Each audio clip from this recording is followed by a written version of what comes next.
इकडे या मॅडम.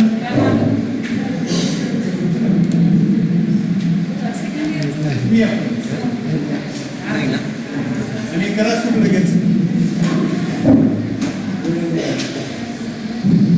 असं पण ऑडिबलच आहे करायचं सर.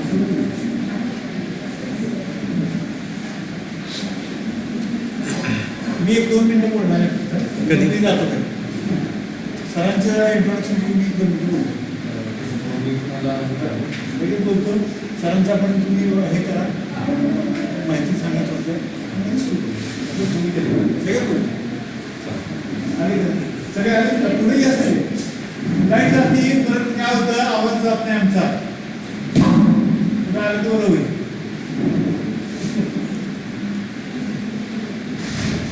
सर करायचं गुड आफ्टरनून. येतोय ना आवाज? Okay. Good afternoon. A warm welcome to one and all. Myself माने Rahul. On the behalf of Mechanical Department, I welcome you all for the next day of FDP session. Today's session will be conducted by Mr. Zore PV. The session will be on the COPO mapping and attainment. So I request our principal sir to say a few words.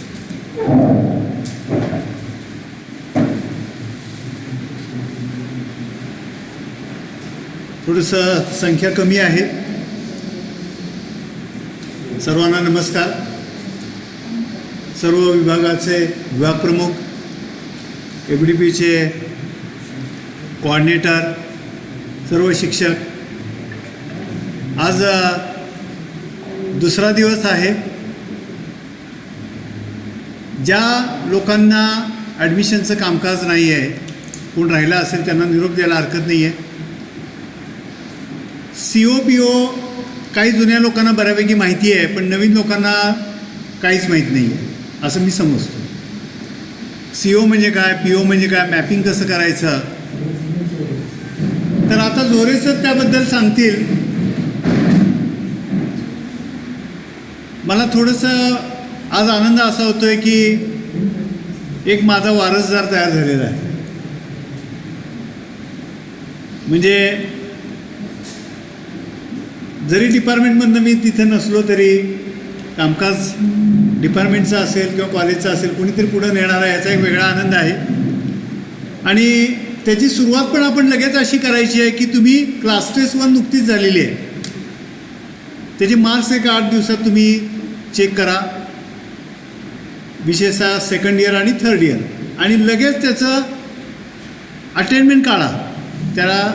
म्हणजे आपण असं नको करायला की semester संपली आणि नंतर अटेंडमेंट, तसं नाही आहे. प्रोग्रेसिव्ह जाऊया.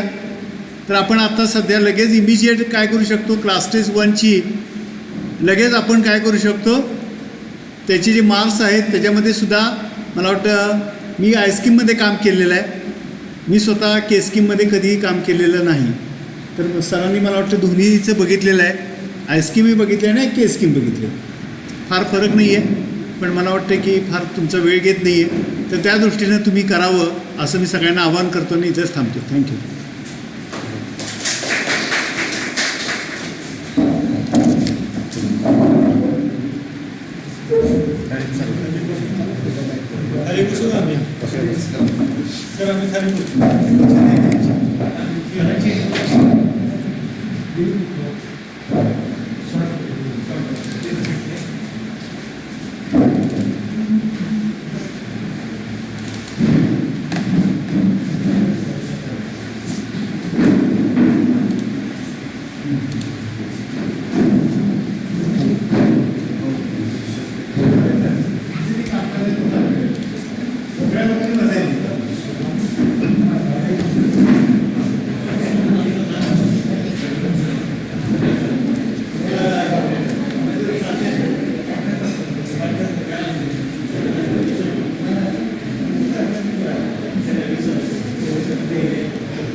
हॅलो, आवाज येतो? येतो आहे. Good afternoon. आजचा जो आपला सेशन आहे तो COPO मॅपिंग आणि अटेनमेंट कॅल्क्युलेशन कसं करायचं याच्यावरती आहे. नाही आहेत हॅलो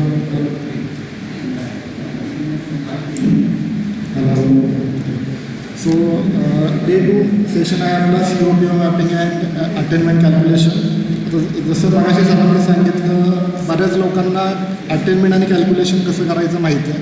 ऑलरेडी आपण 100 ह्याच्यावरती MDB केले असतील, याचं आपल्याला बऱ्यापैकी नॉलेज आहे. पण बाहेरचे जे आपले स्टाफ आहे त्यांना आपण अटेनमेंट आपण कशी कॅल्क्युलेट करतो आहे, कुठले आपण टूल्स वापरतो आहे, एक्सेल फाईलचा आपला फॉर्मॅट काय असेल, सॉफ्टवेअर आपण कुठले वापरतो आहे, ह्याचं फक्त एक बेसिक आपल्याला ओव्हरव्ह्यू द्यायचं आहे. त्यासाठी आज आपण सेशन ठेवलेलं आहे मॅपिंग आणि अटेनमेंटवरती. सो क्विक आउटलाईन देतो आजच्या प्रेझेंटेशनची. तर आज आपल्याला काय काय बघायचं आहे, तर फर्स्ट आपण बघणार आहे ब्लूम्स टेक्सॉनॉमी. ब्लूम्स टेक्सॉनॉमी काय असतं, त्याचा ॲक्च्युअल यूज काय, आणि डिप्लोमा लेवलला आपण ब्लूम्स टेक्सॉनॉमी कुठे कुठे वापरू शकतो आणि आपण कुठे यूज करणार आहे. त्याच्यानंतर आपण बघणार आहे कोर्स आउटकम. कोर्स आउटकम म्हणजे काय असतं, ठीक आहे. Next one is programme outcome. त्याच्यानंतर आपण बघणार आहे मॅपिंग. CO आणि PO मॅपिंग काय असेल, मॅपिंग कसं करतात आणि त्याचं जस्टिफिकेशन कसं द्यायचं असतं. आणि लास्टला आपण बघणार आहे CO अटेनमेंट आणि देन PO अटेनमेंट कशी करायची. सो एवढे टॉपिक आज आपण बघणार आहे. रेफरन्सेस जे घेतलेले आहेत आजच्या टॉपिकसाठी, जे रेफरन्स आपण घेतले ते सगळे रेफरन्स किंवा जे टेबल्स असतील किंवा जे नॉर्म्स असतील सगळे NBA गाईडलाईन, ठीक आहे. या वेबसाईटवरती जर तुम्ही गेला PDF फाईल मिळेल. अँड AICTEचे काही नॉर्म्स आहेत, एक्झामिनेशन रिफॉर्म पॉलिसी, याच्यावरती तुम्हाला सगळ्यात भेटेल. मागे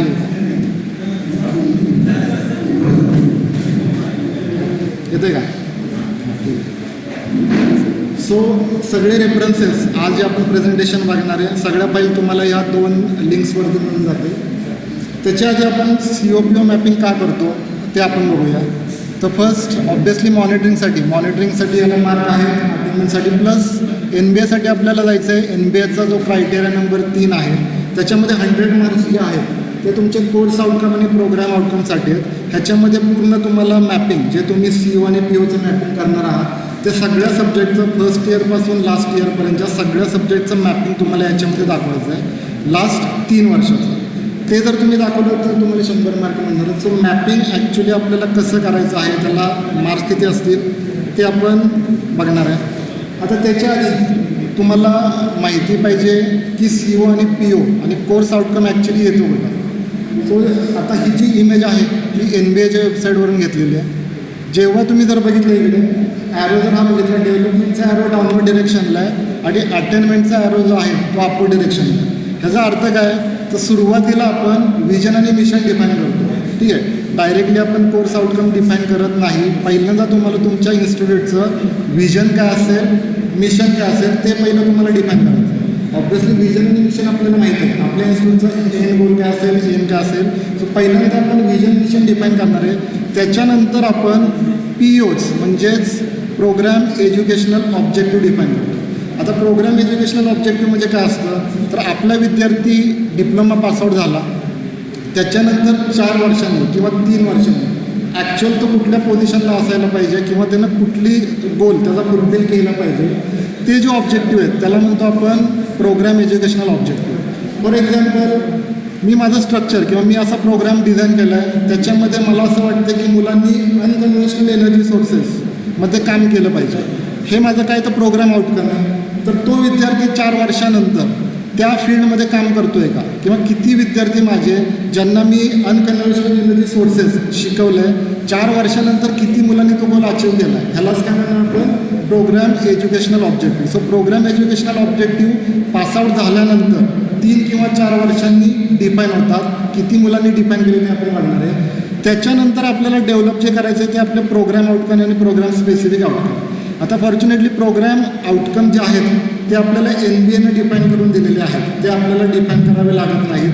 पण PSO जे आहेत ते आपल्याला इन्स्टिट्यूट लेवलला डिफाईन करावे लागतात. जर केस्किनचा तुम्ही सिलेबस बघितला तर त्याच्यामध्ये स्पेशली मेन्शन केलं की PSO तुम्ही तुमच्या डिपार्टमेंटला डिफाईन करा. सो पहिलं आपण विजन मिशन डिफाईन करणार, त्याच्यानंतर POs डिफाईन करणार, त्याच्यानंतर प्रोग्राम आउटकम आणि प्रोग्राम स्पेसिफिक आउटकम डिफाईन करणार आणि त्याच्यानंतर आपण काय करणार आहे तुमचे कोर्स डिफाईन करणार. सो बेसिकली डाऊनवर्ड डिरेक्शनमध्ये आपण डिफाईन करताना जातो डाऊनवर्ड डिरेक्शनमध्ये. सो कोर्स आउटकम जे आहेत ते सगळ्यात शेवटी येतात डिफाईन करायला ऑब्वियसली तुमचा प्रोग्राम म्हणजेच काय department, for example mechanical department. आता मेकॅनिकल डिपार्टमेंटमध्ये मला वाटतं माझ्या स्टुडंटनी एवढ्या स्किल घ्यायला पाहिजे, एवढ्या स्किल त्याला पासआउट झाल्यानंतर मिळायला पाहिजे. मग त्या स्किल मिळण्यासाठी त्यानं कुठले सब्जेक्ट शिकले पाहिजेत ते सगळे सब्जेक्ट आपल्याला पहिले डिफाईन करावे लागतात. सो एंडला तुम्हाला डिफाईन करायचं आहे कोर्स आउटकम असते. So course outcome number of असणार आहे, जेवढे तुमचे सब्जेक्ट असतील तेवढे तुमचे सब्जेक्टमध्ये कोर्स आउटकम असणार आहेत. आता डिफाईन केल्यानंतर अटेनमेंट आपल्याला करायचे आहे. तर अटेनमेंटचा जो ग्राफ आहे तर अपवर्ड आहे, म्हणजे अटेनमेंट करताना पहिल्यांदा आपण अटेनमेंट करणार आहे कोर्सची. सो पहिल्यांदा आपण जे मुलांना माझा सब्जेक्ट शिकवतो आहे, आपला जो सब्जेक्ट शिकवतो आहे त्याच्यामध्ये त्याचं लर्निंग माझ्या टार्गेटप्रमाणे झालं आहे का नाही ते पहिलं आपण अटेंड झालं आहे का नाही ते आपण चेक करणार आहे. सो पहिली अटेंडमेंट जी होणार आहे ती पहिली अटेंडमेंट तुमची होणार आहे कोर्सची. त्याच्यानंतरची जी तुमची अटेंडमेंट होणार आहे ती होणार आहे PO आणि PSOची. ऑब्वियसली तुमचे कोर्सची अटेंडमेंट जर असेल तरच तुमच्या प्रोग्रामची अटेंडमेंट तुमच्या टार्गेटप्रमाणे होणार आहे. ऑब्वियसली प्रोग्रामचा अटेंडमेंट जर तुम्ही केली त्याच्यानंतरच तो मुलगा जेव्हा बाहेर पडेल तेव्हा 4 वर्षानंतर त्यानं जो आपण गोल डिफाईन केलेला आहे तो व्यवस्थित फुलफिल केला आहे का ते नंतर डिफाईन होणार आहे. आणि त्याच्यानंतर लास्ट स्टेपला अटेंडमेंट होणार आहे तुमच्या व्हिजन मिशनची. सो ऑब्वियसली डिफाईन करताना आपण डाऊनवर्ड डिरेक्शनला डिफाईन करतो आणि अटेंडमेंट करताना आपण काय करणार आहे अपवर्ड लेवलला आपण अटेंडमेंट करतो. सो पहिली जी आपल्याला अटेंडमेंट करायची आहे ती कशाची करायला लागणार आहे आपल्याला कोर्स आउटकमची. आता त्याच्या आधी तुम्हाला काही टर्म्स माहिती असणं गरजेचं आहे. म्हणजे अटेंडमेंट नंतरचा भाग आहे. आता आयस्कीम नंतर चेंज झालेलं आहे स्कीममध्ये. सो स्कीममध्ये कुठल्या टर्म्स आहेत ते नवीन फॅकल्टी किंवा जुन्या फॅकल्टीला पण अजून माहीत नाही आहे, त्या माहिती असणं गरजेचं आहे. तर फर्स्ट टर्म आहे PO for programme outcome. Programme means your branch, म्हणजे मेकॅनिकल डिपार्टमेंट असेल, इलेक्ट्रिकल डिपार्टमेंट असेल, सिव्हिल डिपार्टमेंट असेल, ह्याला आपण प्रोग्राम म्हणतो. सो प्रोग्रामचे आउटकम काय आहेत म्हणजे तुमचा मुलगा 3 वर्षानंतर त्यानं तुमच्या मेकॅनिकल इंजिनिअरिंगचे सब्जेक्ट शिकले, त्याला स्किल काय मिळालं पासआउट होताना, त्यालाच म्हणणार आपण प्रोग्राम आउटकम. नेक्स्ट आहे course outcome. Course outcome means subject, म्हणजे तुमचा जो सब्जेक्ट आहे त्याला आपण कोर्स म्हणतो. सो माझ्या कोर्समध्ये म्हणजे समजा 3ऱ्या सेमिस्टरचा माझा विषय आहे ड्रॉइंगमध्ये मुलगा पास झाला. ऑब्व्हियसली पास झाला म्हणजे त्याला काय मिळालं मार्क्स मिळाले, त्याला क्रेडिट्स मिळाले. मग ते क्रेडिट मिळालं म्हणजे त्याच्याकडे काहीतरी स्किल आलं आहे. मग त्या पर्टिक्युलर सब्जेक्टचं फॉर एक्झाम्पल त्याला आम्ही शिकवलं असेंब्लीचं ड्रॉइंग कसं काढायचं. अजून तो पासआउट झालेला नाही आहे पण सब्जेक्ट तो पास केला आहे, त्याला आता माहिती आहे आता मी असेंब्लीचं ड्रॉइंग किंवा मॅन्युफॅक्चरिंग ड्रॉइंग कसं काढू शकतो. सो ती याच्याकडे स्किल आली तर तो काय म्हणणार आपण त्याला कोर्स आउटकम. सो सब्जेक्टचं आउटकम असणारे त्याला म्हणणार आपण CO. प्रोग्रामचा आउटकम असेल तो PO. त्याच्यानंतर आता काही ज्या टर्म्स नवीन आहेत त्या तुम्हाला माहीत असणं गरजेचं आहे. FATH, FA for formative assessment and TH for theory. ठीक आहे. सो FA असेसमेंट किंवा FATH म्हणजेच असतं तुमचे क्लास टेस्टचे मार्क्स. सो आता स्कीममध्ये एक क्लास टेस्ट असते तुमची 30 मार्काची, 2 क्लास टेस्ट आहे तुमच्या 30 मार्क्स, त्याचा आपण काय करणार आहे ॲव्हरेज काढणार आहे. सो FATH जे आहे तुमचं ते असणार आहे तुमचं 30 मार्क्ससाठी. Next SATH means SA for summative assessment, म्हणजेच तुमचं MSBTची जी एक्झाम आहे, ठीक आहे, लास्ट एक्झाम जी आपली 70 मार्क्सची होती त्याला म्हणतो आपण SATH. Next one PR for practical means तुमचं टर्मर. प्रोग्रेसिव्ह असेसमेंट जे आपण आयस्कीममध्ये म्हणत होतो तेच आता स्कीममध्ये आपण त्याला म्हणतो FAPR. And last one is practical, जे तुम्ही एक्सटर्नल प्रॅक्टिकल घेताय, वायवा घेताय, त्यालाच म्हणतो आपण SAPR. सो ह्या ज्या नवीन टर्म्स आहेत त्याच्यामध्ये आता आपल्याला काय करायचं आहे, आपला जो अटेंडमेंटचा जो एक्सेल शीट आहे ते आता काय करायला लागणार आहे चेंज करायला लागणार आहे. कारण आपल्या अटेंडमेंटच्या शीटमध्ये आत्तापर्यंत THESE होतं, PRESE होतं, PRPE आणि थेअरी PA होतं. आता तेच आपल्याला रिप्लेस करायला लागणार या नवीन टर्म बरोबर, म्हणजेच कुठल्या FATH, SATH, FAPR, SAPR plus एक टॅब नवीन वाढणार आहे. आधी असाइनमेंटचा टॅब आपल्या अटेंडमेंटमध्ये नव्हता, आता आपल्याला तो एक नवीन टॅब ॲड करायचा आहे SLAचा. So SLA for self learning assessment. ह्याच्यामध्ये तुमचं मायक्रो प्रोजेक्ट येणार आहेत, तुमच्या अदर ॲक्टिव्हिटीतील किंवा असाइनमेंट येतील. सो आता काय केलं आहे, हा जो नवीन टॅब आहे तो आपल्याला काय करायला लागणार आहे स्कीमच्या अटेंडमेंटमध्ये ॲड करावा लागणार आहे. सो ह्या टर्म्स नवीन तुम्हाला माहीत असणं गरजेचं आहे.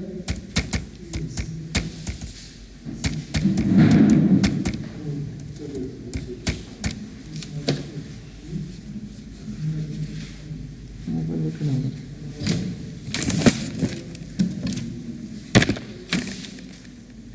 PPT याच्यावर टाकतो ना.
ठीक आहे. सो ह्या ज्या टर्म्स आहेत त्या तुम्हाला माहीत असणं गरजेचं आहे. PO for programme outcome, CO for course outcome, FATH that is formative assessment for theory, it is a average of class test that is for 30 marks.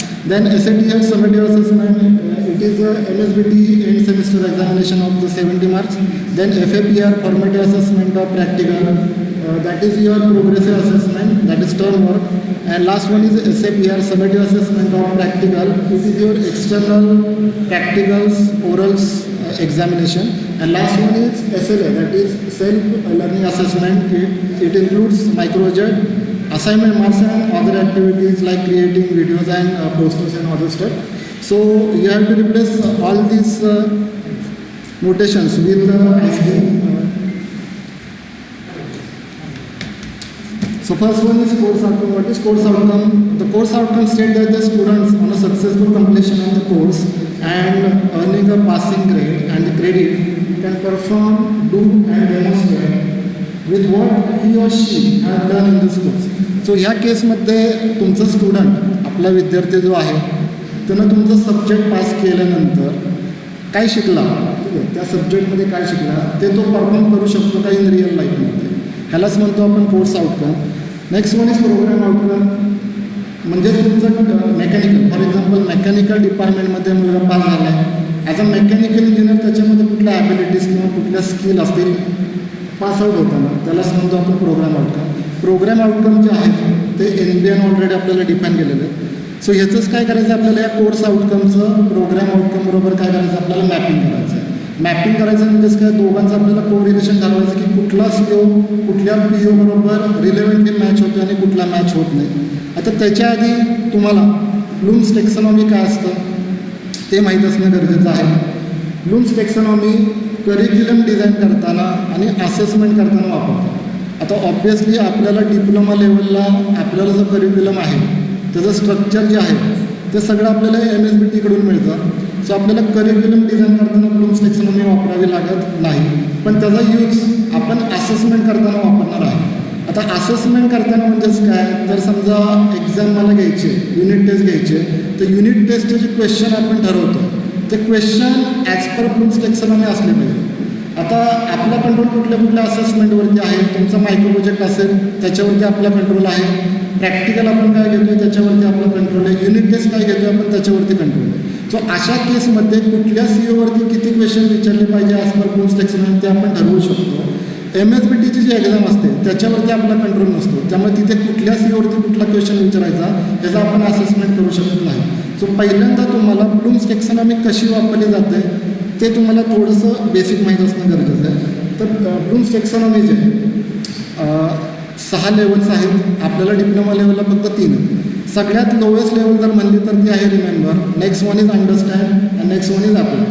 आपल्याला ह्या लेवलच्या वरती दुसऱ्या लेवल बघायच्या नाही. जर तुम्ही तुमचा सिलेबस जरी बघितला तर तुमच्या सिलेबसमध्ये RU आणि A ह्या 3 वरतीच फक्त क्वेश्चन डिफाईन केलेले आहेत, बाकी कुठेही डिफिनेशन बाकीचे जे लेवल्स आहेत ते डिफाईन केलेलं नाही. सो ब्लूम्स टेक्सॉनॉमीमुळे होतं काय, तर आपल्याला आपण जो पेपर काढतो आहे तो किती डिपेंडंट आहे किंवा त्याचं स्ट्रक्चर कॉग्निटिव्ह लेवलची मुलांची असते, तर कुठल्या डोमेनमध्ये किंवा कुठल्या कॉग्निटिव्ह लेवलचा आपण क्वेश्चन पेपर आपण काढतोय ते आपण इझिली इथे डिफाईन करू शकतो. सो बेसिकली ब्लूम्स टेक्सॉनॉमी म्हणजे करायचं आहे काय तुम्हाला, तर तुम्हाला काही कीवर्ड्स लक्षात ठेवायचे. For example remember. आता रिमेंबर म्हणजे काय असतं, फक्त पाठ करणे. Define Lenz law, define Ohm's law असेल, डिफाईन फॅक्टर ऑफ सेफ्टी. ह्या केसमध्ये कुठलंही तुम्हाला नॉलेज वापरायचं नाही आहे, डायरेक्टली जी डेफिनेशन आहे तुम्हाला पाठ करायची आहे. सो अशा टाईपचे जे क्वेश्चन येतात ते सगळे क्वेश्चन कुठल्या टाईपचे असतात, रिमेंबर. त्याला शॉर्टमध्ये आपण म्हणतो आर. सो आर टाईपचे क्वेश्चन सगळ्यात लोएस्ट लेवलचे असतात. म्हणजेच काय करायचं, आपल्याला फक्त तो क्वेश्चन पाठ करायचा आहे. त्याच्यानंतर पुढची जी लेवल येते ती असणार आहे तुमची अंडरस्टँड म्हणजेच काय रे, तर तुम्हाला पाठ करायचं नाही आहे फक्त, ठीक आहे. तुम्हाला काय करायचं आहे, ती प्रोसेस समजून घ्यायची आणि तुमच्या वर्ड्समध्ये एक्झाममध्ये ती प्रोसेस लिहायची. For example define working of. आता वर्किंग मला एखाद्या मशीनचं पाठ करायचं नाही आहे, हे झाल्यावर ते होतं, ते झाल्यावर हे होतं. मला अंडरस्टँड करायचं की वर्किंग कसं होतं आणि तुमच्या वर्ड्समध्ये मला ते वर्किंग लिहायचं आहे. सो बेसिकली कुठलीही प्रोसेस तुम्ही एक्सप्लेन करताय, डिफाईन करताय किंवा दोन पार्ट तुम्ही डिफरन्शिएट करताय, ते सगळं तुमचं येतं अंडरस्टँडिंग लेवलमध्ये. आणि लास्ट वन इज अप्लाय म्हणजे काय असतं, जे तुम्ही नॉलेज शिकलाय ते तुम्हाला एखाद्या सिच्युएशनमध्ये वापरता आलं पाहिजे. एखादं बेसिक नॉलेज तुम्ही वर्गामध्ये शिकलाय, तुम्हाला एक कंडिशन दिली जाईल किंवा एखादी सिच्युएशन दिली जाईल, त्या सिच्युएशनमध्ये ते तुम्हाला नॉलेज वापरलं पाहिजे, त्याला म्हणतो आपण अप्लाय. एक्झाम्पल द्यायचं म्हणलं, समजा वर्गामध्ये मी शिकवतोय quarter joint, design of quarter joint. आता हा अंडरस्टँडिंगचा पार्ट आला की डिझाईन क्वार्टर जॉईंटचं कसं करायचं, हा यू टाईपचा क्वेश्चन आला. पण मी जर पेपरमध्ये असं लिहिलं, design quarter joint for tractor which have load of 100 Newton. So आता मी इथे कंडिशन दिली, ट्रॅक्टरसाठी डिझाईन कर आणि लोड किती पडणार आहे, 100 न्यूटनचा. सो एक मी सिच्युएशन दिली. मग आता त्या सिच्युएशनसाठी मला फॉर्म्युले लक्षात ठेवायचे की वर्गामध्ये मी काय फॉर्म्युले शिकलो आहे आणि काय करायचं आहे, मला त्याचं कॅल्क्युलेशन करायचं आहे. सो इथे मी काय केलं, क्लासरूममध्ये मला जे नॉलेज मिळालं ते नॉलेज मी ॲप्लाय केलं आणि फायनली पार्ट काय केलं तो मी डिफाईन केलं. सो ह्यालाच काय म्हणायचं आहे, अप्लाय. सो आपल्याला 3 लेवलमध्ये पेपर काढायचा आहे. रिमेंबर टाईप असेल, अंडरस्टँड असेल अँड ॲप्लाय असेल. काही सॅम्पल क्वेश्चन दिलेले आहेत, ठीक आहे. स्टेट ओम्स लॉ, लिस्ट असेल, डिफाईन असेल, राईट असेल, हे सगळे जे क्वेश्चन आहेत ते तुमचे आर टाईपचे येतात, रिमेंबर टाईपचे. नेक्स्ट अंडरस्टँड, डिस्क्राईब असेल, एक्सप्लेन असेल, डिफरन्शिएट असेल, डिस्कस असेल, हे सगळे जे क्वेश्चन आहेत ते तुमचे येणार आहेत सगळे अंडरस्टँड टाईपचे. अँड लास्ट वन ॲप्लाय, म्हणजे कॅल्क्युलेट करा, ॲप्लाय करा, सॉल्व करा, इव्हॅल्युएट करा, हे सगळे जे क्वेश्चन आहेत तुमचे ते सगळे येणार आहेत ॲप्लाय टाईपचे. सो जेव्हा तुम्ही तुमचा पेपर तयार करता लास्ट टेस्टचा, त्याच्यामध्ये सगळे क्वेश्चन फक्त आरच असले पाहिजेत असं नाही, यू असले पाहिजेत नाही. सगळे पेपर क्वेश्चन कसे पाहिजेत, mixture of remember, understand and apply. पण आता कुठल्या लेवलला किती वेटेज द्यायचं पेपरमध्ये ते पण तुम्हाला माहीत असणं गरजेचं आहे. आता मी इथे एक सॅम्पल पेपर दाखवला आहे आणि शेजारी एक वेटेज दाखवलं आहे.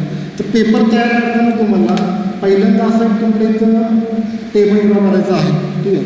ह्या टेबलमध्ये तुम्ही कुठल्या CO वरती तुमचा पेपर तुम्ही करणार आहात. फॉर एक्झाम्पल CO1, CO2 आणि CO3. सो इथे मी काय केलं, 3 CO लिहिलेले आहेत. 3 COवरती मी पेपर विचारला आहे. नेक्स्ट क्वेश्चन 1A पासून 1G पर्यंत 7 क्वेश्चन आहेत आणि क्वेश्चन 2मध्ये 1A पासून 1G पर्यंत 7 क्वेश्चन आहेत. सो ॲज पर केस स्कीम आपण किती क्वेश्चन विचारतो आहे, 7 क्वेश्चन विचारतो आहे इन एज. क्वेश्चन नंबर 1 आहे, क्वेश्चन नंबर 2बद्दल. खाली त्याच्या काय लिहिलं, लेवल लिहिले. फॉर एक्झाम्पल क्वेश्चन नंबर 1 माझा आर टाईपचा आहे, क्वेश्चन नंबर 2 यू टाईपचा आहे. सो इथे पहिला question define fluid. So define आलेलं आहे म्हणून मी इथं काय लिहिलं आहे, आर लिहिलेलं आहे. डिफाईन टाईपचा आहे. एक्सप्लेन अंडरस्टँडचं आहे. सो क्वेश्चन नंबर 2ला मी इथं काय लेवल किती लिहिले, मी अंडरस्टँडला लेवल लिहिले आहे, यू लिहिलेलं आहे. क्वेश्चन नंबर 2मध्ये काय दिलं आहे, मी सिनारिओ दिला आहे की असं पॉवर ट्रान्समिशन होतं वॉटरचं, मला काय करायचं, मॅक्सिमम पॉवर फाईंड करायचं. सो हा जो क्वेश्चन आहे तो आपला ॲप्लाय टाईपचा आहे. तो इथे मी काय केलं, त्याचं ॲप्लाय लिहिलेलं आहे. सो अशा प्रकारे तुम्हाला तुमच्या लेवल्सनुसार क्वेश्चन डिफाईन करायचं आहे. शेजारी इथं मी चार्टमध्ये दाखवलं की लेवल 1चे क्वेश्चन माझे 21% आहेत, लेवल 2चे क्वेश्चन माझे 43%चे आहेत आणि लेवल 3चे जे क्वेश्चन आहेत ते 36% आहेत. याचा अर्थ माझा क्वेश्चन पूर्णपणे सोपा पण नाही. सगळ्यात सोपी लेवल कुठली आहे, लेवल 1, त्याच्यावरती मी 20% क्वेश्चन विचारले. सगळ्यात हार्ड जी लेवल आहे ती किती आहे, 36%. सो माझा जो पेपर आहे तो इंटरमिडिएट लेवलचा आहे, एकदम हार्ड पण नाही काढला आणि एकदम सोपं पण नाही काढला. पण कुठल्या लेवलचे क्वेश्चन किती विचारायचे किंवा कुठल्या युनिटवरती किती विचारायचे त्याची सगळी माहिती तुम्हाला कुठे मिळणार आहे तुमच्या सिलेबसमध्ये. तुम्ही जर सिलेबस बघितला तर चॅप्टर नंबर 1चं वेटेज दिलं इथं 12 मार्क्स, चॅप्टर नंबर 2चं वेटेज दिलं 10 मार्क, चॅप्टर नंबर 3चं वेटेज दिलं 10 मार्क फायनल एक्झामसाठी. सो बेसिकली मला आता युनिट टेस्टचा पेपर डिफाईन करायचा आहे. त्याच्यामध्ये चॅप्टर 1चं वेटेज हे बाकीच्या 2 चॅप्टरपेक्षा जास्त असलंच पाहिजे. प्लस ह्याच्यामध्ये रिमेंबरचे क्वेश्चन किती आहेत, अंडरस्टँडचे क्वेश्चन किती आहेत, ॲप्लायचे क्वेश्चन किती आहेत ते ऑलरेडी तुम्हाला दिलं आहे. याच्यानुसारच काय करायचं आहे तुम्हाला त्याचा रेफरन्स घेऊन हा जो तुमचा युनिट टेस्टचा पेपर आहे तो पेपर आपल्याला काढायचा आहे. सो जेव्हा तुम्ही पेपर काढाल काय करायचं आहे तुम्हाला आयदर दोन्ही युनिट टेस्टला 6 तुमचे CO असतील तर पहिल्या युनिट टेस्टला 3, दुसऱ्या युनिट टेस्टला 3 किंवा समजा पहिल्या युनिट टेस्टला 3 आणि 5 जर CO असेल तर दुसऱ्या युनिट टेस्टला 2. पेपर असा काढा की तुमचे सगळे CO कवर होते. एखादा CO जर कवर झाला नाही तर त्याची अटेंडमेंट जे आपण टार्गेट सेट केले त्याच्यानुसार होत नाही, टार्गेटपेक्षा कमी होतं. मग अशा केसमध्ये तुम्हाला काय करावं लागतं, मग एक्स्ट्रा ॲक्टिव्हिटीज दाखवाव्या लागतात. म्हणजे एखादा मी वर्कशॉप घेतलं, एखादा मी एक्स्ट्रा गेस्ट लेक्चर घेतलं किंवा एखादी व्हिजिट घेतली तर तो CO कवर करायला तुम्हाला अशा प्रकारे एक्स्ट्रा ॲक्टिव्हिटी दाखवाव्या लागतील. सो शक्यतो काय करायचं जेवढे तुमचे CO कवर होतील दोन्ही युनिट टेस्टमध्ये तेवढे कवर करायचे प्रयत्न करा. प्लस मी इथं वेटेजसुद्धा दाखवलं. मी पहिल्या COवरती 16 मार्कचे क्वेश्चन विचारले, दुसऱ्यावरती 14 आणि तिसऱ्यावरती 12. सो हा रेफरन्स आपण कुठून घेतला आहे, जे आपल्याला सिलेबसमध्ये मार्क दिला आहे त्याप्रमाणे. आता याच्यानंतर आपण थोडंसं ओव्हरव्ह्यू COPO मॅपिंग हे झालं ब्रूम्स टेक्सॉनॉमी. कशासाठी करतो आहे रे, तर आपल्या इंडियन एज्युकेशन सिस्टीममध्ये मोस्ट जो अटेनमेंट किंवा इव्हॅल्युएशनचा क्रायटेरिया जो आहे तो आहे असेसमेंट. म्हणजे मुलांचे आपण असेसमेंट करतो व्हेरियस टूल मार्फत. म्हणजे मायक्रोजेटचे असेसमेंट असेल, क्लास टेस्टचे मार्क असतील, बोर्डाची एक्झाम असेल, ह्याच्या असेसमेंटवरून तो मुलगा किती शिकला, त्याच्याकडे स्किल काय आला ते आपण डिफाईन करतो. सो त्याचाच नेक्स्ट पार्ट आहे COPO mapping. CO for course outcome and PO for programme outcome. ह्या 2 काय करायचे आहेत आपल्याला, दोघांचं मॅपिंग करायचं आहे. मॅपिंग म्हणजेच काय, दोन्ही एकमेकांना किती रिलेव्हंट आहे. ठीक आहे, जर तुम्ही हा जर चार्ट बघितला इथे तर विजननंतर PO झाले, त्याच्यानंतर PO आले, त्याच्यानंतर कोर्स आउटकम आले. सो सगळे जे पॉईंट आहेत ते एकमेकांना रिलेटेड आहेत आणि रिलेटेड असलेच पाहिजे. प्रत्येकाचा जर रिलेव्हन्स एकमेकांबरोबर नसेल तर तुमचं मॅपिंग होणार नाही. सो माझे जे कोर्स आउटकम आहेत ते माझ्या PO बरोबर रिलेव्हंट असले पाहिजेत. PO जे आहेत ते आपल्या PO बरोबर रिलेव्हंट असले पाहिजेत. सो आता ह्याचंच आपल्याला फर्स्ट पार्ट बघायचं आहे COPO मॅपिंग. टूल्स आपण कुठले वापरणार आहे, समजा मला COPO मॅपिंग करायचं आहे तर त्याच्या आधी मला पहिले CO अटेनमेंट करावी लागते. त्याच्यानंतरच आपण CO आणि PO दोघांचं काय करू शकतो, मॅपिंग करू शकतो.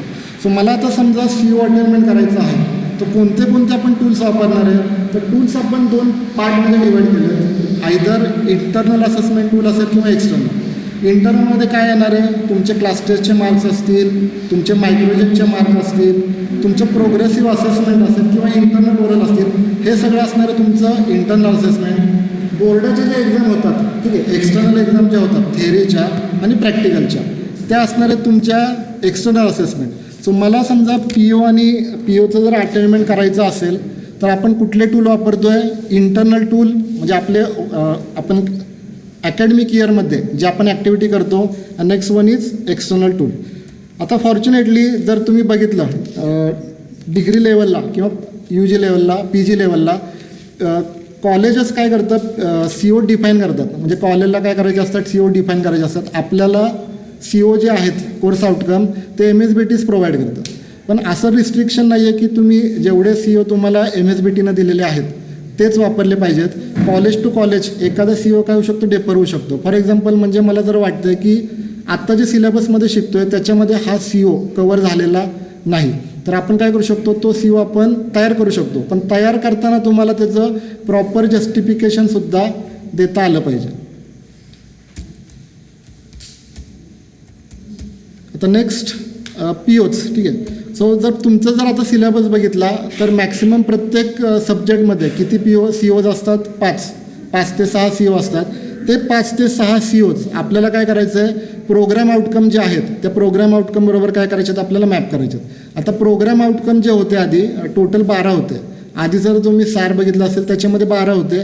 आत्ताच्या ज्या सारमध्ये म्हणजे आता आपण जो रेफरन्स घेतो आहे आपल्या अटेंडमेंट करायला त्याच्यामध्ये पी ओ टोटल किती आहेत 7. सो 7 पी ओचा आपल्याला काय करायचं आहे आपले जे प्रत्येक सब्जेक्टचे सी ओ आहेत त्याच्याबरोबर काय करायचं आहे आपल्याला मॅपिंग करायचं आहे.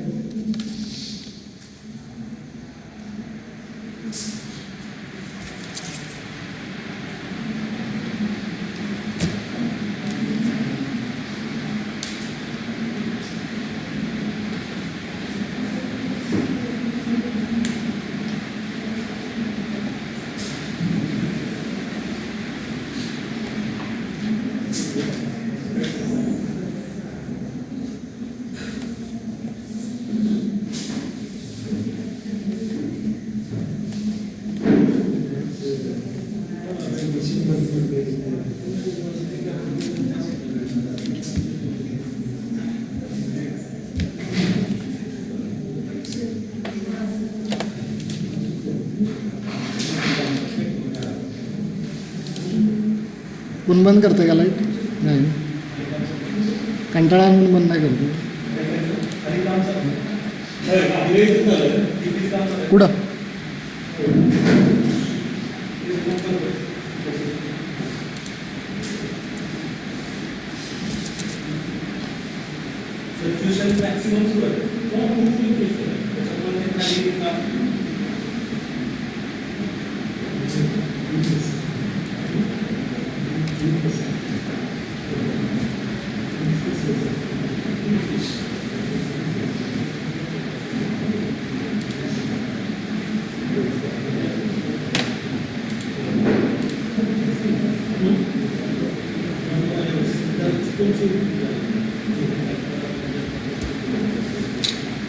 ठीक आहे. सो सी ओ जे आहेत ते सी ओ आपल्याला सिलेबसमध्ये ऑलरेडी दिलेले आहेत. आता ह्याच्या व्यतिरिक्त सुद्धा सी ओ तुम्ही ॲड करू शकता पण तुम्हाला त्याचं प्रॉपर जस्टिफिकेशन असलं पाहिजे. जर आता ह्या केसमध्ये बघितलं तुमचे सी ओसुद्धा as per Bloom's taxonomies define केलेले आहेत.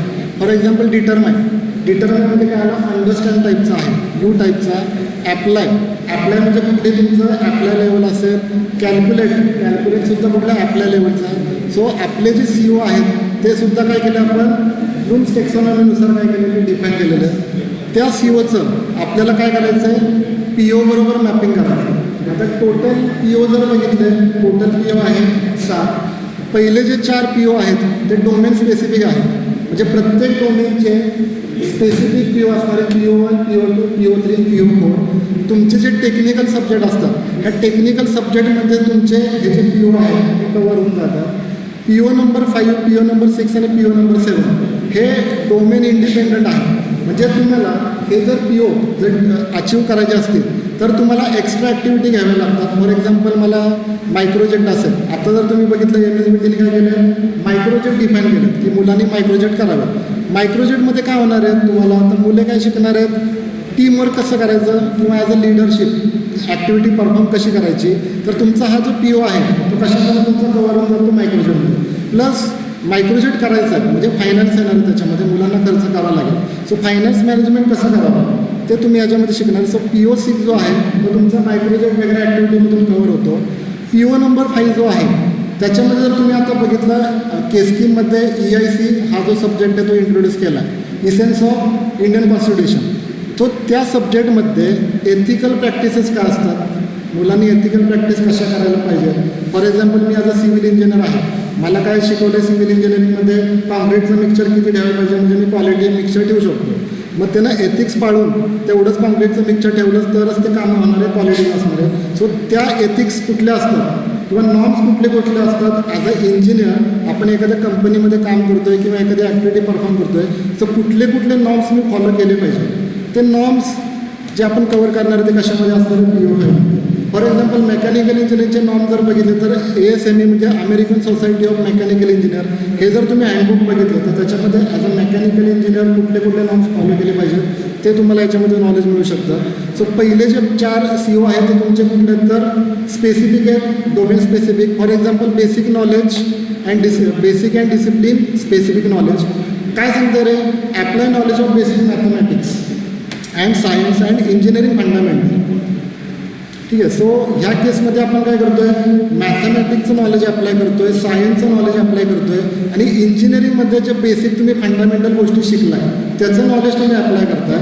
अँड इंजिनिअरिंग स्पेशलायझेशन, इथं पर्टिक्युलर वर्ड वापरला इंजिनिअरिंग स्पेशलायझेशन. फॉर एक्झाम्पल मी जर मेकॅनिकलचं असेल तर स्पेसिफिक मेकॅनिकल रिलेटेड टूल्स मला वापरायचे. सिव्हिलचं जर मी असेल तर सिव्हिल रिलेटेड असणार आहे. सो तुमच्या डोमेन रिलेटेड स्पेशलायझेशन टूल्स वापरून तुम्हाला तो प्रॉब्लेम काय करायचा, सॉल्व्ह करायचा आहे. हा काय तुमचा आला PO नंबर 1 आलेला. नेक्स्ट वन प्रॉब्लेम ॲनालिसिस, म्हणजेच काय करायचं आहे तुम्हाला, identify analyse well define engineering problems using codified standard method. म्हणजे तुमच्या रिलेव्हंट फील्डमध्ये ज्या स्टँडर्ड मेथड असतील त्या मेथड वापरून तुम्हाला एखादा प्रॉब्लेम काय करायचा, आयडेंटिफाय करायचा.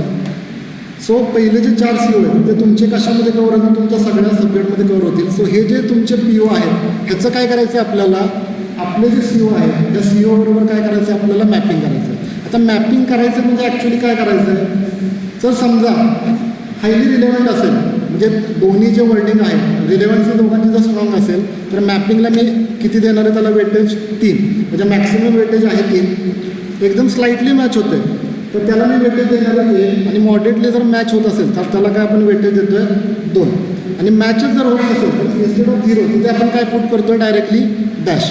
सो मॅपिंग करायचं म्हणजेच काय रे, हा माझा पहिला PO ह्या COला किती रिलेव्हंट आहे. हायली रिलेव्हंट असेल त्याला मी 3 मार्क्स देणार, कमी रिलेव्हंट असेल तर 1 देणार, किंवा काय देणार त्याला 2 मार्क देऊ शकतो. जर तुम्ही तुमच्या सिलेबसमध्ये बघितलं तर मॅपिंग तुम्हाला ऑलरेडी दिलेलं आहे, पण जर तुम्ही इथं शब्द वापरला बघितला तर इथं सजेस्टेड लिहिलेलं आहे. सो सजेस्टेड म्हणजे फायनल नाही. आपल्याकडे जी कमिटी आहे ती NBA ची, ती MSBTची कमिटी नसते, ती बाहेरून कुठून तरी येणार असते. मग त्या कमिटीला तुम्हाला सांगावं लागतं की, किंवा त्यांना सांगावं लागेल की 3च का. त्याचं जस्टिफिकेशन मे बी तुम्हाला ते विचारू शकतात की तुमच्या शब्दात सांगा त्यांनी 3 लिहिलं आहे, पण तुम्हाला काय वाटतं तिथं 3च असलं पाहिजे, 2 का नाही किंवा 1 का नाही. सो याचं जस्टिफिकेशन तुम्हाला माहीत असणं गरजेचं आहे. आता जस्टिफिकेशन आपण 3 प्रकारे देऊ शकतो. पहिलं मी म्हणू शकतो की मला वाटतंय की मॅच होतं, ठीक आहे. तोंडी म्हणू शकतो की मला वाटतं, म्हणजे ते फुलप्रूफ ॲन्सर नाही. आयदर तुम्ही म्हणू शकता की ॲज अ फॅकल्टी मला वाटतं की हा CO याला मॅप होतं म्हणून मी त्याला 3 दिले, किंवा तुम्ही एक पेजमध्ये लिहू शकता जस्टिफिकेशन की this CO is justified with this because of this. मग त्याच्यामध्ये तुम्ही टोटल टेक्निकल डिस्क्रिप्शन लिहा, त्याच्यामध्ये तुम्ही सांगू शकता की हायली रिलेव्हंट काय, किंवा त्याचं जस्टिफिकेशनसाठी AICTने एक टूल प्रोव्हाइड केलं आहे, एक्झामिनेशन रिफॉर्म पॉलिसी. एक PDF जर नेटवरती जर तुम्ही शोधली, एक्झामिनेशन रिफॉर्म पॉलिसी AICTE, त्याच्यामध्ये PO विथ पॉईंट्स तुम्ही कसं जस्टिफाय करू शकता CO बरोबर ते त्यांनी दिलेलं आहे. 2 स्टेपची प्रोसिजर आहे. सो त्यांनी काय केलं आहे रे, प्रत्येक जो PO आहे तो काय केलं, कम्पिटन्सीमध्ये डिवाईड केला आहे, आणि त्या ज्या कम्पिटन्सी आहेत त्या परत पॉईंट्समध्ये डिवाईड केल्या. सो हे जे पॉईंट आहेत, हे जर पॉईंट जर तुमच्या CO बरोबर मॅच जर झाला तर तो आपण काय म्हणतो, PO आपण काय केलं, आपण मॅच केलं आपण असं म्हणतो. आता याचा अर्थ काय, तर फॉर एक्झाम्पल पहिलं माझा PO आहे apply knowledge of mathematics, science, engineering fundamental and engineering specialisation for solution of complex engineering problem. आता हा जो माझा PO आहे तो मी 4 पार्टमध्ये डिवाईड केला. डेमॉन्स्ट्रेट कॉम्पिटन्सी इन मॅथमॅटिकल, म्हणजे मॅथमॅटिक्सचा एक competency, science second competency, engineering fundamental third competency, आणि इंजिनिअरिंग स्पेशलायझेशन 4 कॉम्पिटन्सी. सो 4 वेगवेगळ्या पार्ट्समध्ये हा जो माझा PO आहे तो मी काय केला, डिवाईड केला. आता ही मॅथमॅटिक्स म्हणजे काय, मॅथमॅटिक्समध्ये कॉम्पिटन्सी पाहिजे म्हणजे काय, तर कॅल्क्युलस असेल, लिनियर अल्जेब्रा असेल, ह्याचं नॉलेज असलं पाहिजे, किंवा ॲडव्हान्स मॅथमॅटिकल टेक्निक असतील त्याचं नॉलेज असलं पाहिजे. सो आता आपल्याला डायरेक्ट ह्या शब्दाचं ह्याच्याबरोबर मॅपिंग करायचं नाही. काय करायचं, हे जे पॉईंट्स आहेत, इथले जे पॉईंट दिलेले आहेत ह्यातले कुठले पॉईंट मॅप होत आहेत तुमच्या CO बरोबर ते आपल्याला बघायचं. फॉर एक्झाम्पल माझा CO मला काय सांगतो आहे, determine different property of fluid and pressure measurement. आता प्रेशर मेजरमेंट म्हणजे काय असतं, प्रेशर म्हणजे force upon area, force unit Newton असेल. सो हे काय झालं, तुमचं मॅथमॅटिकल इक्वेशन झालं. सो मला प्रेशर मेजरमेंट करायचे म्हणजे त्याच्यामध्ये कुठला पार्ट येणार आहे, मॅथमॅटिक्सचा. सो मी काय म्हणू शकतो, ह्या पॉईंटनुसार 1.1.1 काय होतं, माझ्या पहिल्या COला मॅप होतं. नेक्स्ट प्रॉपर्टीज, ठीक आहे. पहिल्या याच्यामध्ये काय म्हणलं, determine different property of fluid. आता प्रॉपर्टी ऑफ फ्लूइड जे मी आहे ते मी काय म्हणू शकतो, नॅचरल सायन्सेसमध्ये येते. सो मला काय वाटतं 1.1.1 आणि 1.2.1 ह्या गोष्टी मॅच होत आहेत. तर मी करणार काय रे आता, असं टेबल बनवणार आणि पहिल्या CO मी काय दिलं, 1.1.1 मॅच होतोय, 1.2.1 मॅच होतोय. सो 4 मधलं 2च मॅच होत आहेत. तर मी काय केलं, त्याचं वेटेज काय केलं, मी 2 दिलं. किंवा समजा दुसरा जो PO आहे त्याचे काय केलेलं आहेत, नंबर ऑफ पॉईंट्समध्ये डिवाईड केलं. पॉईंटर जे आहेत आपले number of performance indicator divide केलेले, ह्यातले काय झाले 4 मॅच झाले. सो 3 किंवा 3पेक्षा जर मॅच झाले तर त्याला मी काय दिलं, मी याचं वेटेज काय दिलं, मी 3 दिलं. समजा एकच मॅच होतं, समजा असा जो पॉईंट आहे या सगळ्यांमधला एकच जर माझ्या CO बरोबर मॅच होत असेल तर त्याला काय दिलं, मी फक्त त्याचं वेटेज काय दिलं, 1 दिलं आहे. मॅच होत नसेल तर डॅश केलं. आता ह्या केसमध्ये ही जी ॲक्टिव्हिटी आहे ती तुम्हाला इंडिव्हिज्युअली करायची नाही, म्हणजे इंडिव्हिज्युअली मी बसून करू शकत नाही. त्यासाठी तुमचं डिपार्टमेंट लेवलला प्रत्येक सब्जेक्टचं ब्रेन स्टॉर्मिंग झालं पाहिजे. म्हणजे प्रत्येक सब्जेक्टचे जे पॉईंट्स आहेत ते सगळ्या फॅकल्टीला घेऊन तुम्हाला डिस्कस केले पाहिजेत. त्याच्यानंतरच तुम्ही काय करू शकता, हे जे पॉईंटर आहेत कुठले ॲप्लिकेबल आहेत आणि कुठले ॲप्लिकेबल नाही ते तुम्ही डिफाईन करू शकता. सो तुमच्याकडे समजा आपल्याकडे जर कमिटी आली आणि त्या कमिटीने जर तुम्हाला विचारलं 3च का, 2च का नाही, 2च का, इथं 1च का, 3 का नेलं, तर त्या केसमध्ये तुम्ही जस्टिफिकेशन टेबलसाठी तुम्ही हे दाखवू शकता की आम्ही काय केलं आहे, हे जे सगळे पॉईंट्स आहेत ते सगळे पॉईंटर काय केले आहेत, आपण मॅच केलेले आहेत. आता हे जे परफॉर्मन्स इंडिकेटर आहेत ते मेकॅनिकलपासून सगळ्या डिपार्टमेंटमध्ये CO आणि IT साठी सगळ्यांना ॲप्लिकेबल आहे. जर त्यांच्या वेबसाईटवरती जर तुम्ही नोट बघितली की कम्प्युटर सायन्स आणि IT साठी फक्त वेगळे नोट्स आहेत, बाकी सगळे डिपार्टमेंट हे परफॉर्मन्स इंडिकेटर वापरून तुमचं PO आणि COचं काय करू शकता, जस्टिफिकेशन टेबल करू शकता. सो अशा प्रकारे सुद्धा आपण जस्टिफिकेशन देऊ शकतो. इथे तुम्हाला क्वेश्चनिंग त्यांचं कमी असेल. आता आपण जाऊया मॅपिंगकडे. मला आता मॅपिंग करायचं म्हणजे डेटा माझ्याकडे काय काय असला पाहिजे. सो मॅपिंगसाठी आपला जो डेटा लागणार आहे तो काय काय लागणार आहे, पहिलं आपल्याला लागणार आहेत क्लास टेस्टचे मार्क्स. क्लास टेस्टचे मार्क्स असणं गरजेचं आहे. आता आपण असं कन्सिडर केलेलं आहे की आपण मॅपिंग केलं आहे, म्हणजे क्लास टेस्टचे क्वेश्चनचं COचं मॅपिंग केलं आहे, त्याचं PO बरोबर मॅपिंग केलेलं आहे. आपल्याला काय पाहिजे रे, आता क्लास टेस्टचे मार्क्स असले पाहिजेत. सो आत्ता सध्या आपल्याला या वीकमध्ये, या 2 वीकमध्ये काय करायचे आहेत, तुमच्या डिपार्टमेंटची एक्सेल फाईल घ्या आणि त्याच्यामध्ये क्लास टेस्टचे मार्क्स तुम्हाला काय करायचे आहेत, फिलअप करायचे. बाकीचे जे ॲक्टिव्हिटी आहेत त्या डे बाय डे जशा पुढे ॲक्टिव्हिटी होत जातील तसा तुम्हाला डेटा मिळत जाईल. तो डेटा तुम्हाला काय करायचा, फिलअप करायचा. नंतर काय लागणार आहे आपल्याला, फायनल एक्झामचे मार्क्स, तुमचे टर्मवरचे मार्क्स, तुमचे ओरलचे मार्क्स. नेक्स्ट कोर्स एक्झिट सर्वे आणि PO अटेंडमेंटसाठी आपल्याला काय लागतात, ॲल्युमिनी सर्वे लागतो, एम्प्लॉयर सर्वे लागतो, प्रोग्राम सर्वे लागतो. आणि आत्ता जे आपण बघितलं हे जे जस्टिफिकेशन आहे, जस्टिफिकेशन ऑफ मॅपिंग.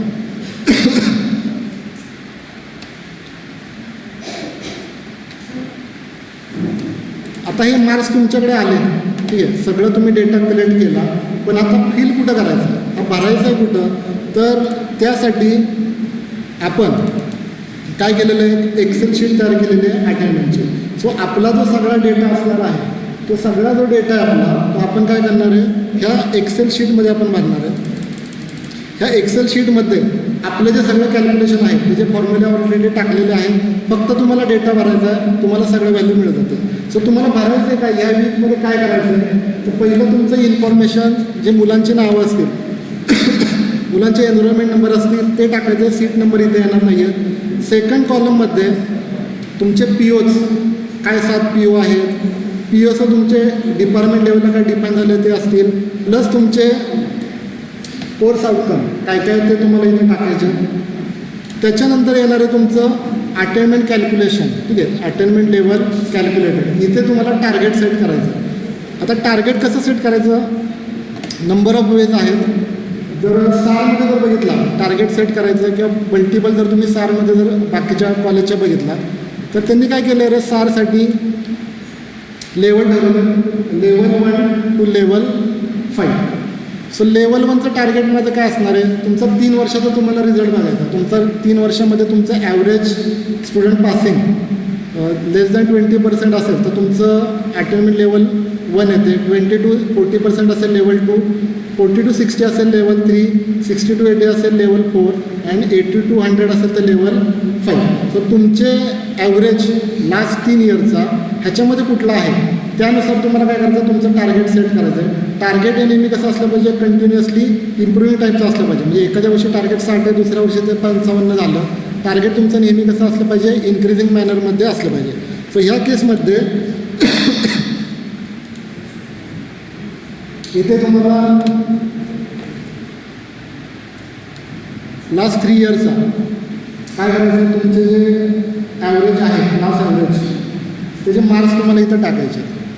नेक्स्ट काय करायचं, तुम्हाला 3 वर्षाचं ॲव्हरेज काढायचं. जे तुम्ही लास्ट 3 इयरमध्ये तुमचं टार्गेट सेट केलं आहे त्यानुसार तुम्हाला या करंट इयरचं काय करायचं, ॲव्हरेज टार्गेट सेट करायचं. फॉर एक्झाम्पल मी आता टार्गेट ठेवले माझं 62.7. सो आता तुमचे जे CO तुम्ही अटेंड करणार आहात त्याचं अटेनमेंट ह्याच्या आसपास किती आहे ते तुम्हाला फाइंड आउट करायचं. ह्याच्यापेक्षा जास्त असेल ह्याचा अर्थ काय, तुमचे सगळे CO मॅप झालेले आहेत, सगळे CO तुमचे कवर झालेले आहेत. नसेल ह्याचा अर्थ काय झाला आहे, तुमचा CO कुठेतरी कमी पडतो आहे आणि त्यासाठी तुम्हाला कुठेतरी इम्प्रूव्हमेंट म्हणजे तुमचं बाकीच्या काय लास्ट स्टेजमध्ये क्वेश्चन वाढवणे, मायक्रोजनमध्ये त्या COवरती विचारणे गोष्टी कराव्या लागते. पुढचा जो टेबल येतो आपला तो टेबल आहे तुमचा target matrix assessment matrix with target. ह्याच्यामध्ये आपण काय करतो, ज्या माझ्या टार्गेटचे व्हॅल्यू आहेत त्या सगळ्या व्हॅल्यू याच्यामध्ये आपण फीड करतो. सो कुठल्या व्हॅल्यू याच्यामध्ये लागणार आहेत, पहिलं असणार आहे तुमचं क्लास टेस्ट 1मध्ये तुम्ही कुठल्या COवरती कुठला क्वेश्चन विचारला. ठीक आहे, फॉर एक्झाम्पल क्लास टेस्ट 1वरती मी CO नंबर 1, CO नंबर 2 आणि CO नंबर 3 या 3 COवरती फक्त क्वेश्चन विचारला आहे. पहिल्या COवरती मी 8 मार्काचे क्वेश्चन विचारले आहेत, दुसऱ्या COमध्ये मी 16 मार्काचे क्वेश्चन विचारले आहेत आणि तिसऱ्या COला मी काय केलं आहे 14 मार्काचे क्वेश्चन विचारलेले आहेत. क्लास टेस्ट 2मध्ये काय केले आपण, CO नंबर 3, 4 आणि 5 ह्या COवरती आपण क्वेश्चन विचारले. सो किती मार्काला आपण क्वेश्चन विचारले त्याचे टोटल आपण इथे टाकलेले आहे. नेक्स्ट मध्ये असणारे तुमचं ॲव्हरेज दोन्ही क्लासेस जे आहे त्याचा average out of 30 marks. Next असणारे तुमचं SATH म्हणजे तुमचे थेअरीचे मार्क्स, MSBT थेअरी हे टार्गेट आहे. ऑलरेडी किती मार्काचा पेपर आहे तुमचा 70. सो तुमचं टार्गेटमध्ये तुम्ही व्हॅल्यू टाकणार आहे आपले 70 मार्क्स. नेक्स्ट FAPR म्हणजे तुमचे टर्मर.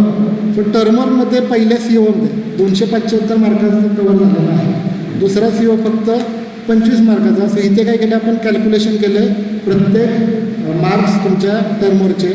नेक्स्ट SAPR म्हणजेच तुमच्या ओरल. ठीक आहे, एक्सटर्नल ओरल काही काहींना 50 मार्काचे असेल, काही काही लोकांना 25 मार्क्स. सो आपण इथं वेटेज टाकले.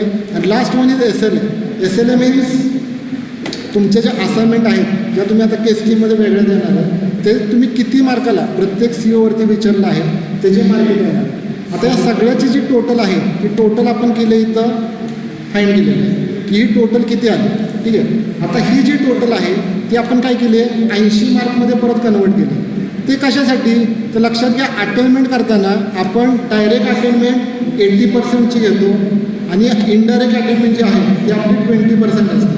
So direct attainment 80%, indirect attainment 20% आणि दोघांचं जे ॲडिशन आहे ते असणार आहे आपले 100%. सो इथे जे पण तुमचे डायरेक्ट अटेनमेंटचे मार्क्स येणार म्हणजे इंटरनल तुमच्या थिअरीचे मार्क, क्लासचे मार्क, त्याचं काय करायचं आहे तुम्हाला ॲव्हरेज काढायचं आहे 80मध्ये. ठीक आहे, 80मध्ये ॲव्हरेज काढायचं आहे. नेक्स्ट इनडायरेक्ट अटेनमेंटमध्ये आपण काय करणार आहे कोर्स एक्झिट सर्वे घेतो आहे, त्याचा आपण वेटेज फाइंड आउट करतो आहे 20मध्ये. सो हे 80 मार्क आणि हे 20 मार्क ह्याचं काय करतो आहे आपण आउट ऑफ 100 मार्क्स फाइंड करतो आहे आणि इन पर्सेंटेज किती अटेनमेंट आपली यायला पाहिजे ते काय करतो आपण इथे अटेनमेंट फाइंड आउट करतो.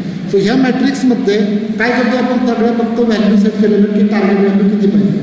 आता आपल्याला ह्या वीकमध्ये काय करायचं आहे तर क्लास टेस्टचे मार्क्स आपल्याला फिलअप करायचे आहेत. ठीक आहे, जे तुमचे क्लास टेस्ट होणार आहे किंवा तुमचे क्लास टेस्ट आता उद्या संपेल त्याच्यानंतर तुम्हाला मार्क्स फिलअप करायचे आहेत. तुमच्या डिपार्टमेंटला अटेनमेंटची फाईल रेडी आहे, तुम्हाला फक्त ते घ्यायचे आहेत, रिनेम करायचे, फॉर्म्युला एकदा व्यवस्थित बघायचे आहेत की कुठला कॉलम डिलीट झाला आहे का, कुठला फॉर्म्युला कुठे कट झाला आहे का, आणि नंतर काय करायचे सगळे व्हॅल्यू व्यवस्थित असतील तुम्हाला काय करायचं सगळे व्हॅल्यू फिल करायचे. तर करायचे का या केसमध्ये जसं माझं पेपरचं स्ट्रक्चर आहे तसंच मी इथे काय केलं आहे क्वेश्चन टाकलेलं आहे. 1A पासून 1G पर्यंत 7 क्वेश्चन आणि 2A पासून 2G पर्यंत 7 क्वेश्चन. प्रत्येक क्वेश्चनचं वेटेज लिहिलेलं आहे. कुठला CO मॅप झालेला आहे तो सुद्धा इथं इम्पॉर्टंट आहे आणि कुठला PO मॅप झालेला आहे ते सुद्धा आपल्याला इथं पुट करायचं आहे. सो लक्षात घ्या, मॅपिंग प्रत्येक ठिकाणी येणार आहे.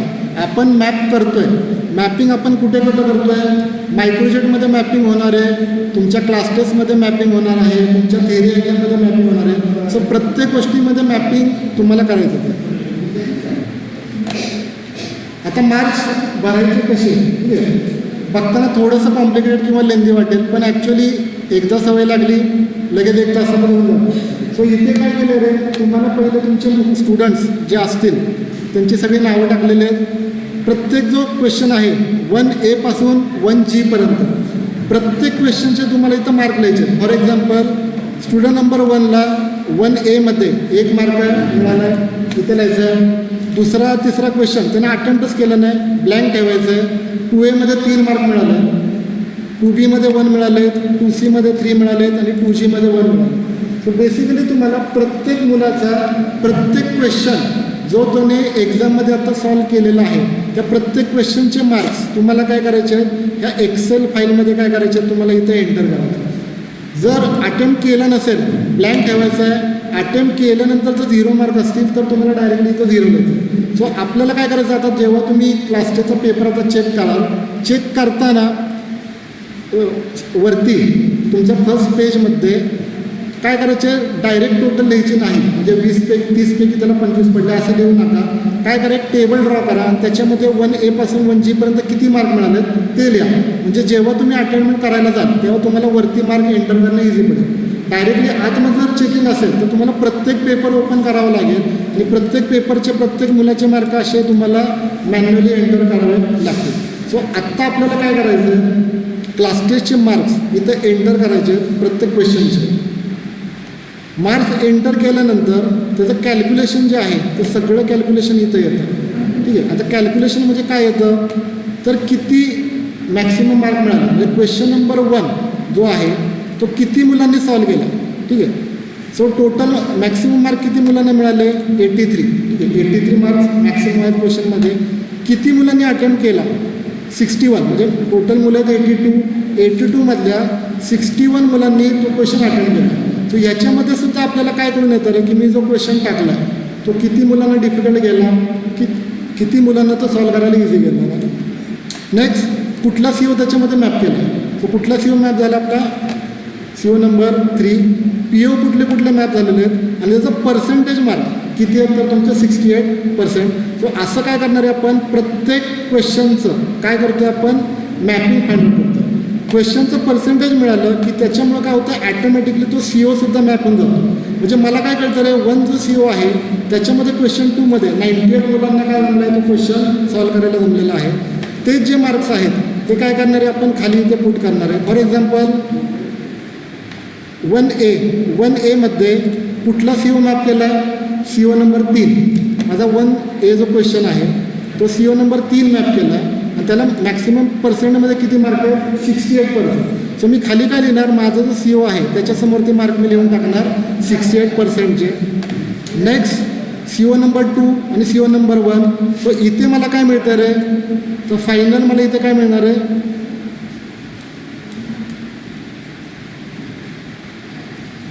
त्या COचं इन टर्म्स ऑफ पर्सेंटेज काय मिळून जातं आपल्याला, कॅल्क्युलेशन मिळून जातं. आता 30 पैकी ठीक आहे तो जो CO आहे त्याचं वेटेज किती मला मिळालं, 25.1. म्हणजे किती मुलांनी सॉल्व केला, 30 मधले 25.1. CO नंबर 4 24.75 आणि हा किती येतो तुमचा 20.7. आता हे जे मार्क्स आहेत अटेम्प्ट झालेले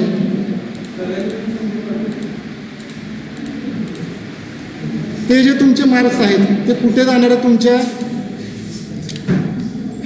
झाले 10 मिनिट. हां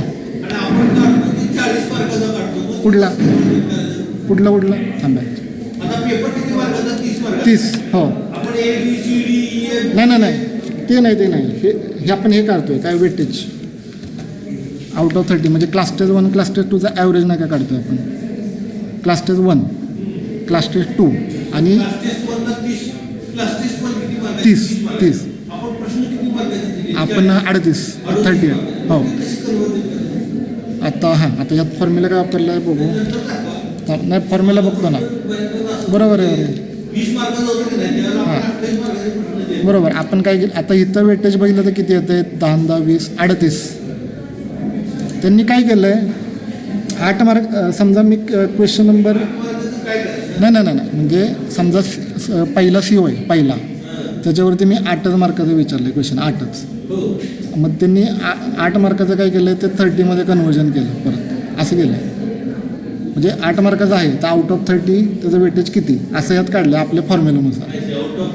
हां म्हणजे प्रत्येक आता म्हणजे समजा 16 मार्क आहे म्हणजे B जो आहे तो 16 मार्काला विचारला आहे. मग त्याचा आउट ऑफ 30 परत काढले की तो किती येतो. हां पण त्याची बेरीज 30 नाही होत. त्याची बेरीज 30 नाही होणार. वरचं जर आता बघा की वरच्याचं 25 आलं आहे ह्याचं 24 म्हणजे 60 नाही बेरीज. हां आता बेरीज इथं किती आले बघा 70 आले.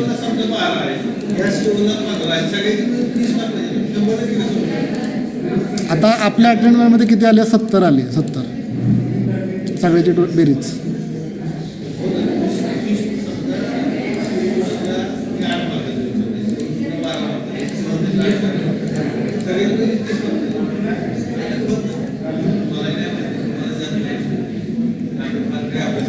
नाही ह्यांनी काय केलं आहे सर नाही ह्यांनी काय केलं सर सगळ्याचं मिळून 30 नाही वेटेज काढलं. हां त्यांनी काय केलं प्रत्येक COचं सेपरेट आउट ऑफ 30 वेटेज काढले. मग त्याची ॲडिशन केली तर 20 20 20 60च्या वर जाते COची 30 यायला पाहिजे. पण आता टार्गेटमध्ये जरी काढलं ना तर 38 येते बेरीज कारण विथ ऑप्शन पकडले विथ ऑप्शन.